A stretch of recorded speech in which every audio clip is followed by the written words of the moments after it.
Hi అండి. అందరికీ నమస్కారం. Welcome to my YouTube channel. ఈ వీడియోలో ఇప్పుడే అందిన వార్త అండి.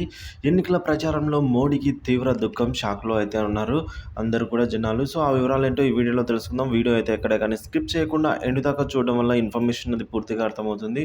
వీడియో నచ్చినట్లయితే ఒక లైక్ చేయండి. ఇంకా సబ్స్క్రైబ్ అవ్వనట్లయితే మన ఛానల్‌ని సబ్స్క్రైబ్ చేసుకోవడం ద్వారా నేను చేసే లేటెస్ట్ అప్డేట్ న్యూస్ అందరికంటే ముందుగా అన్ని వీడియోస్ కూడా మీ వరకైతే రీచ్ అవుతాయి. ఆలస్యం చేయకుండా వివరాల్లోకైతే వెళ్ళిపోదాం. ఎన్నికల ప్రచారంలో భాగంగా ప్రధాని మోడీకి మరోసారి ఆయన గురయ్యారండి ఎమోషనల్‌కి.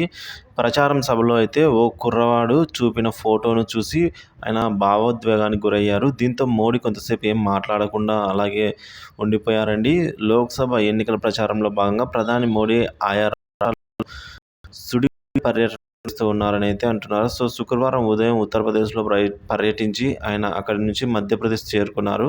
ఇక దామోహ్‌లో ఏర్పాటు చేసిన బహిరంగ సభలో అయితే ఆయన పాల్గొన్నారు. ఈ సందర్భంగా అక్కడికి ఓ యువకుడు తీసుకొచ్చిన చిత్రాన్ని చూసి మోడీ గారైతే భావోద్వేగానికి లోనయ్యారు. సభలో మాట్లాడుతుండగా దూరం నుంచి ఓ యువకుడు చేతిలో ఫోటో ఫ్రేమ్ కనిపించింది. మహమూద్ హీరాబెన్ తనను ఆశీర్వదిస్తూ ఉన్నట్లుగా ఆ ఫోటోలో ఉందండి.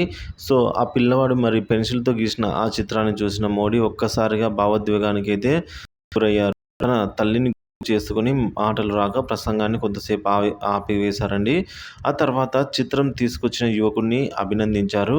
ఆ ఫోటో వెనుక పేరు, చిరునామా రాసివ్వాలనైతే అతనికి సూచించారు. తాను లేఖ రాస్తాననైతే మోడీ తెలిపారు. ఈ సన్నివేశంతో ఒక్కసారిగా సభకు వచ్చిన కార్యకర్తలంతా ఎమోషనల్‌కైతే గురయ్యారు.